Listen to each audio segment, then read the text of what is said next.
আসসালামু আলাইকুম রহমতুল্লাহ বারাকাতুহু মাগফিরা। কাছে এবং দূরে যে যেখান থেকে দেখছেন সকলকে জানাচ্ছি প্রাণ ঢালা অভিনন্দন ও মুবারকবাদ। আজকে আমি আপনাদের সামনে একটা গুরুত্বপূর্ণ তথ্য নিয়ে আসছি।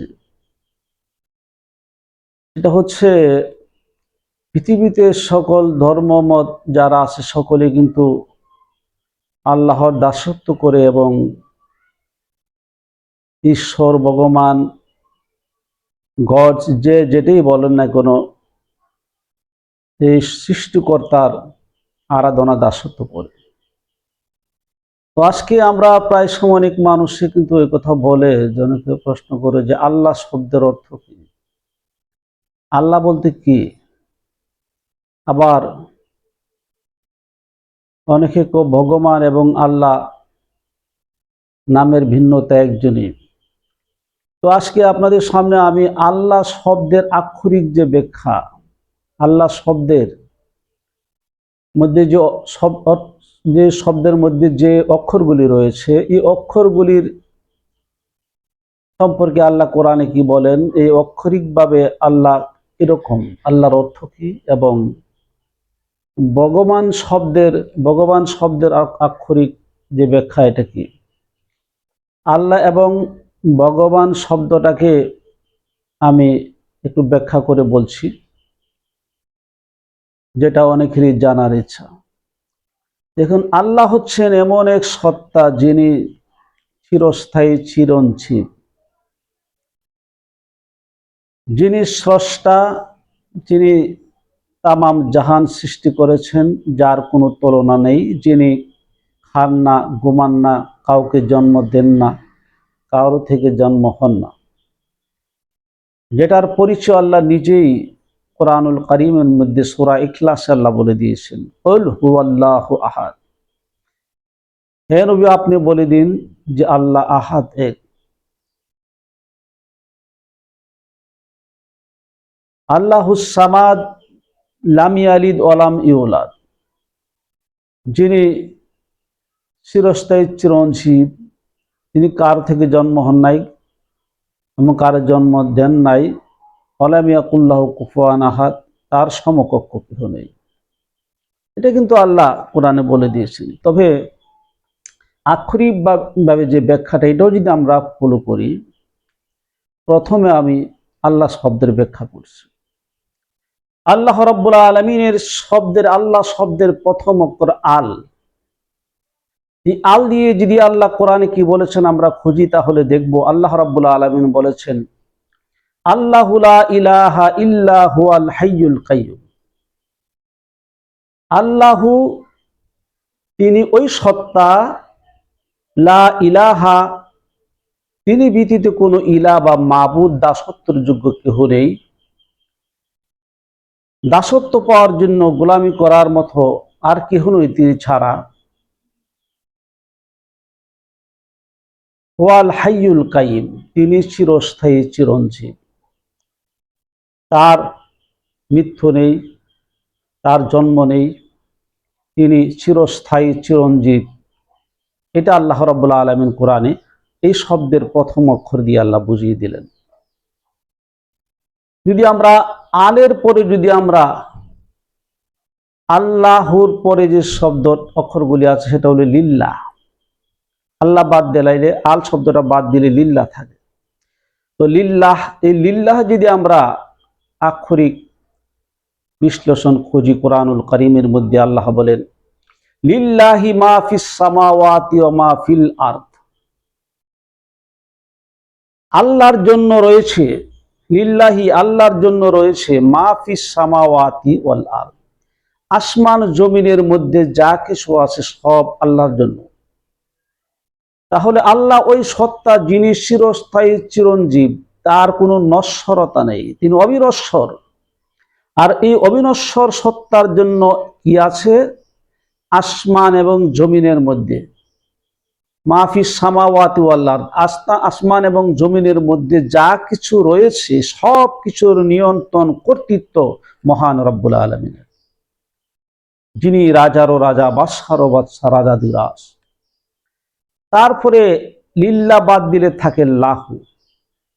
এই লাহুটা সম্পর্কে আল্লাহ কোরআনে বলেন, লাহুল মুলকু ওয়া লাহুল হামদু।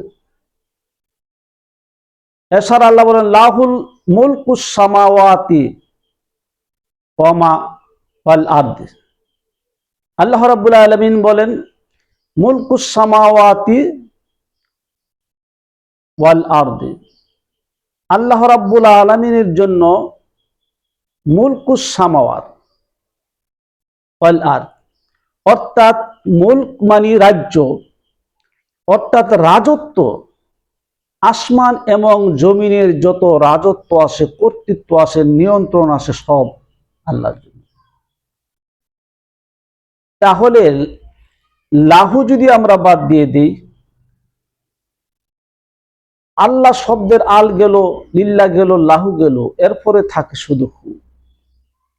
তাহলে হুর সম্পর্ক যদি আমরা বুঝতে চাই, খুঁজি কোরআনুল কারীম আল্লাহ কি বলেছেন, এটাও আল্লাহ কোরআনে বলেছেন, ওয়াল্লাহুল্লাযী লা ইলাহা ইল্লাহু। ওয়াল্লাহুল্লাযী, তিনি ওই সত্তা, লা ইলাহা ইল্লাহু, তিনি ব্যতীত দ্বিতীয় আর কোনো উপাসক নেই, উপাস্য নেই দাসত্ব করার মতো।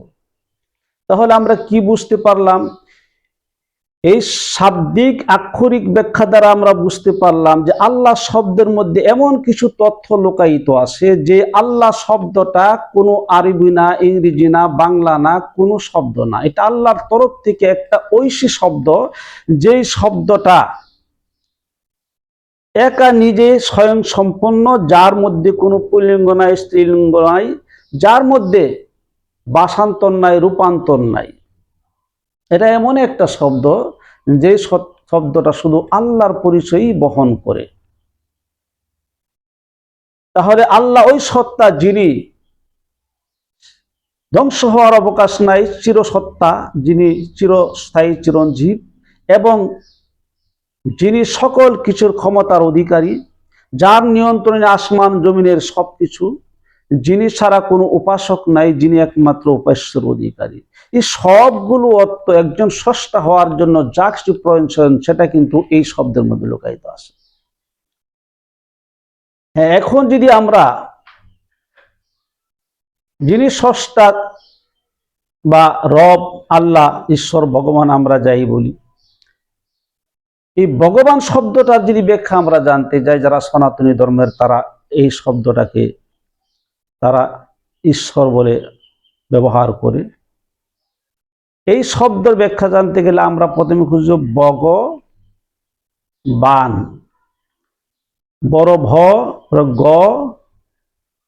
আবার ছোট ভ, বান, এখানে আকার আছে, আকার দ্বারা স্বরে আকে বোঝানো যায়, এবং দন্তন্য। তো আমরা এই শব্দের ব্যাখ্যা খুঁজলে প্রথমে ভ শব্দটা, যে এটা দ্বারা ভূমি বা মাটি, ভুবন বোঝানো হয়ে থাকে। ভূমি, মাটি, ভুবন অর্থাৎ জমিনকে বোঝানো হয়ে থাকে। উনি ভগবান, যিনি জমিনের মালিক। আবার ঘ দিয়া গগন বোঝানো হয়ে থাকে, যিনি আসমানের মালিক। তো জমিন এবং আসমানের মালিক।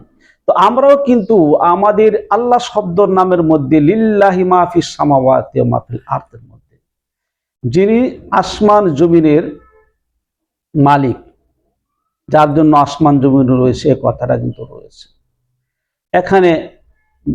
ভগবানের ভ এবং গর মধ্যে কিন্তু আসমান জমিনের কথাই বলা হয়েছে। তারপর আমরা ছোট ভর দিকে যদি যাই, সেটা বলা হয়েছে বায়ু, বাতাস বা পবন, বায়ুকে বোঝানো হয়েছে। এই বায়ু নিয়ন্ত্রণকারীও সে ভগবান। আবার এখানে আ শব্দটা আছে, আ শব্দটা দ্বারা আগুনকে বোঝানো হয়ে গেছে। তো আসমান, জমিন,